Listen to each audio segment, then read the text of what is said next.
ಇನ್ನು ಪ್ರಿಯಾಂಕ್ ಖರ್ಗೆ ರಾಜೀನಾಮೆ ಕೊಡಲೇಬೇಕು, ರಾಜೀನಾಮೆ ಕೊಡುವ ತನಕವೂ ಕೂಡ ನಮ್ಮ ಹೋರಾಟ ಅಂತ ಪಬ್ಲಿಕ್ ಟಿವಿಗೆ ಛಲವಾದಿ ನಾರಾಯಣ ಸ್ವಾಮಿ ಹೇಳಿದ್ದಾರೆ. ಸಚಿವ ಪ್ರಿಯಾಂಕ್ ಖರ್ಗೆ ರಾಜೀನಾಮೆ ಕೊಡಬೇಕು, ಯಾಕೆಂದರೆ ಡೆತ್ ನೋಟ್ನಲ್ಲಿ ಸಚಿನ್ ಬರೆದಿರೋ ಡೆತ್ ನೋಟ್ನಲ್ಲಿ ಪ್ರಿಯಾಂಕ್ ಖರ್ಗೆ ಹೆಸರಿದೆ. ಛಲವಾದಿ ನಾರಾಯಣ ಸ್ವಾಮಿ ಮೊನ್ನೆ ಪ್ರೆಸ್ ಮೀಟಲ್ಲೂ ಇದೇ ಮಾತಾಡಿದ್ದು. ಬೀದರ್ನ ಗುತ್ತಿಗೆದಾರ ಸಚಿನ್ ಪಾಂಚಾಳ್ ಆತ್ಮಹತ್ಯೆ ಪ್ರಕರಣದಲ್ಲಿ ಪ್ರಿಯಾಂಕಾ ಖರ್ಗೆ ಅವರ ಪಾತ್ರ ಇದೆ ಅನ್ನುವಂಥದ್ದನ್ನು ಆರೋಪಿಸಿ ಬಿಜೆಪಿ ಮುಖಂಡರು ಇವತ್ತು ಕಲಬುರಗಿಯಲ್ಲಿ ಬೃಹತ್ ಮಟ್ಟದ ಹೋರಾಟಕ್ಕೆ ಮುಂದಾಗಿದ್ದಾರೆ.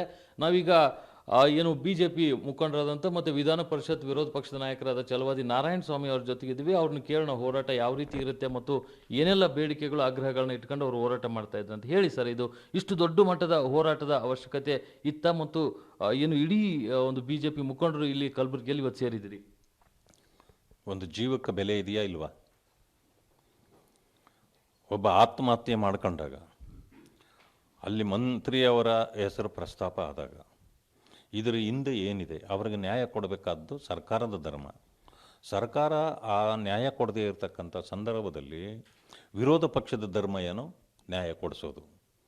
ಆ ಕಾರಣಕ್ಕೆ ಇವತ್ತು ಭಾರತೀಯ ಜನತಾ ಪಕ್ಷ ಈ ಕೇಸನ್ನು ಸೀರಿಯಸ್ ಆಗಿ ತಗೊಂಡಿದೆ. ಇದು ಒಂದೇ ಅಲ್ಲ, ಇಂತಹ ಸರಣಿ ಹತ್ಯೆಗಳು ಆಗ್ತಾಯಿವೆ, ಜೀವಗಳು ಹೋಗ್ತಾಯಿವೆ. ಇದಕ್ಕೆ ಸರ್ಕಾರ ತಲೆ ಕೆಡಿಸ್ಕೊಂಡಿಲ್ಲ. ಆದ್ದರಿಂದಾಗಿ ಒಂದು ಆಯ್ತಲ್ಲ ಬಿಟ್ಬಿಡಿ, ಎರಡು ಆಯ್ತಲ್ಲ ಬಿಟ್ಬಿಡಿ ಅಂದರೆ 100 ಆಗ್ತವೆ. ಇದಕ್ಕೆ ಉತ್ತರ ಕೊಡಬೇಕಾಗಿದೆ. ಸಚಿನ್ ಪಾಂಚಾಳ ಒಬ್ಬ ತರುಣ, ಇನ್ನೂ ಮದುವೆ ಕೂಡ ಆಗಿಲ್ಲ ಆತನಿಗೆ. ಆ ಮನೆ ಗತಿ ನೋಡಿದರೆ ಹೋಗಿ 5 ಜನ ಹೆಣ್ಣು ಮಕ್ಕಳು, ಎಲ್ಲರೂ ಚೆನ್ನಾಗಿ ಓದ್ಕೊಂಡಿರೋರೆ. ಅವರು ಜೀವದ ಅಂಗು ತೊರೆದು ಬದುಕ್ತಾ ಇದ್ದಾರೆ ಅಲ್ಲಿ. ಅಂಥ ಪರಿಸ್ಥಿತಿ ಇದೆ. ಅದಕ್ಕೆ ಕಾರಣ ಯಾರು?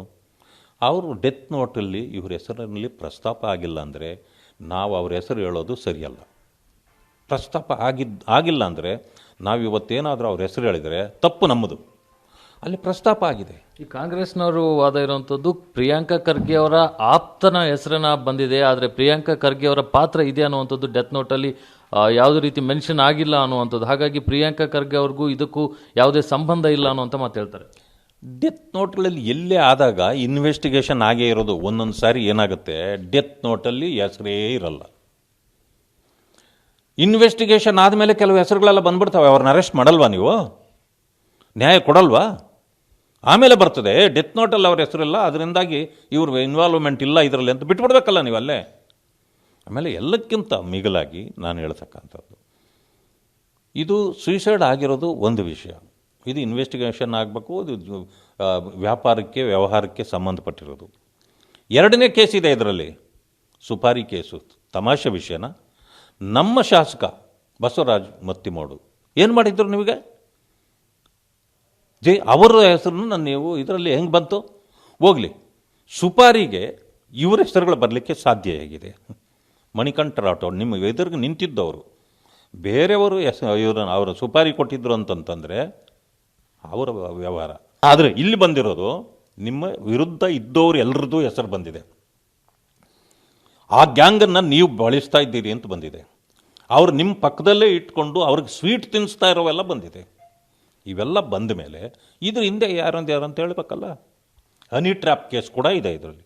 ಇಷ್ಟು ಕೇಸುಗಳಿರೋದ್ರಿಂದ ಸರ್ಕಾರ ಇದನ್ನು CBIಗೆ ಕೊಡಬೇಕು. ಇದು ನಮ್ಮ ಉದ್ದೇಶ ಇರೋದು. ಇಲ್ಲ ಅಂತಂದರೆ ಇದು ಸತ್ಯ ಹೊರಗಡೆ ಬರೋದಿಲ್ಲ.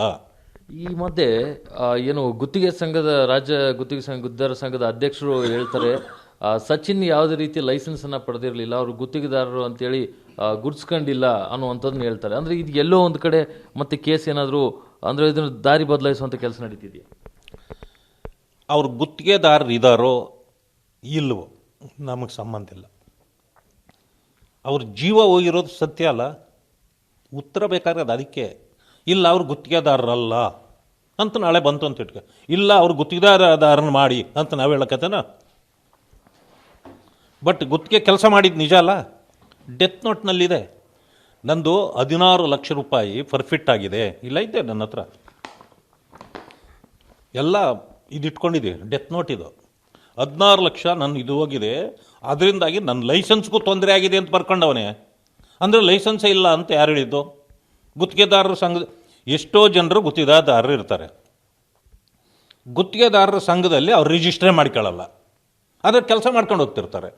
ಅಂದಮೇಲೆ ಇವ್ರ ಸಂಘದಲ್ಲಿ ಹೋಗಿ ರಿಜಿಸ್ಟರ್ ಮಾಡಿದವ್ರು ಮಾತ್ರ ಗುತ್ತಿಗೆದಾರರು, ಇಲ್ಲಾಂದರೆ ಇಲ್ಲ ಅಂತಲಾ?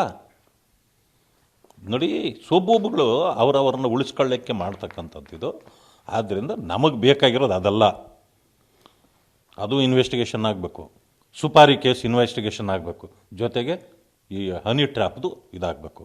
ಇವತ್ತು ನಾನು ಹೇಳ್ತೇನೆ, ಈ ಗುಲ್ಬರ್ಗ ಇಲ್ಲಿಂದ ಬೀದರ್ರಿಂದ ಹಿಡಿದು ಹೊಸಪೇಟೆವರೆಗೆ ಕಲ್ಯಾಣ ಕರ್ನಾಟಕ, ಇದು ಕಲ್ಯಾಣ ಇಲ್ಲ. ಈಗ ಇಲ್ಲಿ ನಡೀತಾ ಇರೋದು ಮರ್ಡರ್ಗಳೇ, ಇಲ್ಲಿ ಹಾಗೆತನದ ರಾಜಕೀಯವೇ. ಯಾರ್ಯಾರು ನಮ್ಮ ವಿರುದ್ಧ ಬರ್ತಾರೋ ಅವ್ರನ್ನ ಫಿನಿಷ್ ಮಾಡೋದೇ ಇಲ್ಲಿ ಕೆಲಸ.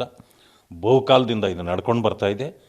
ನಾನು ಹೇಳ್ತೇನೆ, ಪರಿಶಿಷ್ಟ ಜಾತಿ ವರ್ಗಗಳು ಸಂಪೂರ್ಣವಾಗಿ ಸರ್ವನಾಶ ಆಗೋಗಿವೆ. ಇಲ್ಲಿ ಒಬ್ಬರು ಬೆಳೆಯಲಿಕ್ಕೆ ಅವಕಾಶ ಇಲ್ಲ. ಈ ಕಾರಣದಿಂದ ಇದಕ್ಕೆ ಕಾರಣಗಳು ಯಾರ್ಯಾರು, ಇದನ್ನು ನಾವು ಏನಾಗ್ತೀವಿ ನನಗೆ ಪ್ರಶ್ನೆ ಇಲ್ಲ.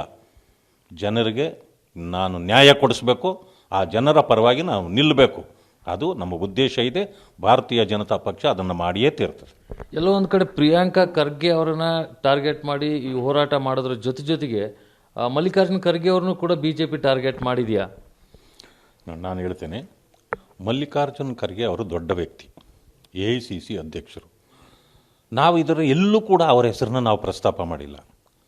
ಪ್ರಿಯಾಂಕಾ ಖರ್ಗೆ ಅವರು ಇಲ್ಲೇ ಮಂತ್ರಿಗಳು, ಅವ್ರ ಹೆಸರು ಅಲ್ಲಿ ಬರೆದಿಲ್ಲ ಅಂದರೆ ನಾವು ಅವ್ರ ಹೆಸರನ್ನ ಪ್ರಸ್ತಾಪ ಕೂಡ ಮಾಡ್ತಿರಲಿಲ್ಲ.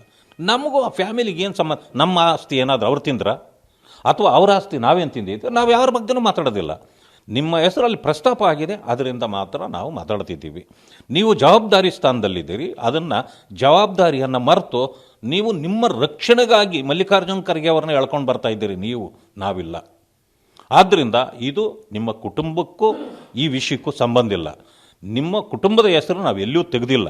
ನೀವು ಪದೇ ಪದೇ ಹಿಂಗೆ ಹೇಳ್ತಿದ್ರೆ ನಾವು ಅದನ್ನು ತಗೊಳ್ಬೇಕಾಗ್ತದೆ ಆಮೇಲೆ. ಯಾಕೆಂದರೆ ನಾವು ಜನರಿಗೆ ನ್ಯಾಯ ಕೊಡ್ಸೋಕ್ಕೆ ಹೊರಟಿರೋದು.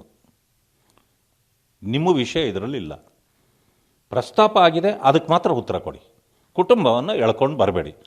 ಈ ರೀತಿ ನೀವು ಮಾಡ್ತಾ ಹೋದರೆ ನಿಮ್ಮನ್ನು ನೀವು ಜನರಿಗೆ ತೋರಿಸ್ಲಿಕ್ಕೆ, ಅನುಕಂಪ ಗಿಟ್ಟಿಸ್ಲಿಕ್ಕೆ ನೀವು ಇದು ಮಾಡಿದರೆ ನಮ್ಮ ದಾರಿನೂ ನಾವು ಹುಡುಕ್ಬೇಕಾಗ್ತದೆ, ಆಮೇಲೆ ಸರಿ ಇರೋದಿಲ್ಲ. ಈಗ ಹೋರಾಟದ ಮೂಲಕ ಏನು ನೀವು ಪ್ರಮುಖವಾಗಿ ಏನು ಆಗ್ರಹವನ್ನು ಮಾಡ್ತೀರಿ, ಮತ್ತು ನಿಮ್ಮ ಹೋರಾಟದ ರೂಪರೇಷೆ ಹೇಗಿದೆ, ಮತ್ತು ಮುಂದಿನ ನಡೆ ಏನು?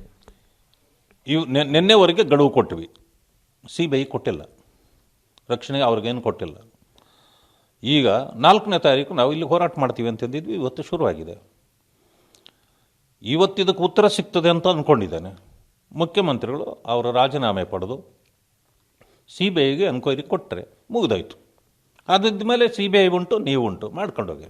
ಇಲ್ಲಾಂದರೆ ಇದು ಬರೀ ಬೀದರು ಗುಲ್ಬರ್ಗದಲ್ಲಿ ಮಾತ್ರ ಇತ್ತು, ಇಡೀ ರಾಜ್ಯಕ್ಕೆ ಹೋಗುತ್ತೆ ಅಷ್ಟೇ. ಇದು ಛಲವಾದಿ ನಾರಾಯಣ ಸ್ವಾಮಿ ಅವರ ಮಾತುಗಳು. ಕ್ಯಾಮ್ರಾಮನ್ ಯಲ್ಲಪ್ಪ ಜೊತೆ ವಿಜಯ್ ಜಾಗಡ್ಗಲ್, ಪಬ್ಲಿಕ್ TV, ಕಲಬುರಗಿ.